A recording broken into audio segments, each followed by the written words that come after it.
আল্লাহকে পেতে হলে নামাজ লাগবে, নামাজ নাই আল্লাহ নাই।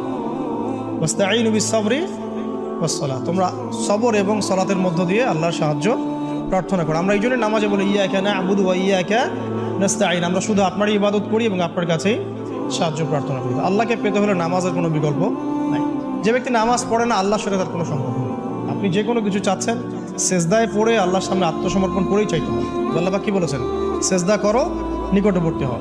তো ব্যাখ্যা অনেক করা যায়, নামাজ না পড়লে কিন্তু মানুষ কুফরিতে লিপ্ত হয়। যে ব্যক্তি মান তারাকা সালাতান মুতাআম্মিদান ফাকাদ কাফারা, যে ব্যক্তি সালাতকে অস্বীকার করে, ফরজ নামাজকে অস্বীকার করে, সে ব্যক্তি কিন্তু কুফরিতে চলে যায়। বাইনা রাজুলি ওয়া বাইনা শিরকি ওয়াল কুফরি তারকুস সালাহ, একজন মুমিন বান্দা এবং অমুসলিমদের মধ্যে পার্থক্যই নামাজ। এক বাক্যে নামাজ না পড়লে ইসলামের রশিটা কেটে যাবে।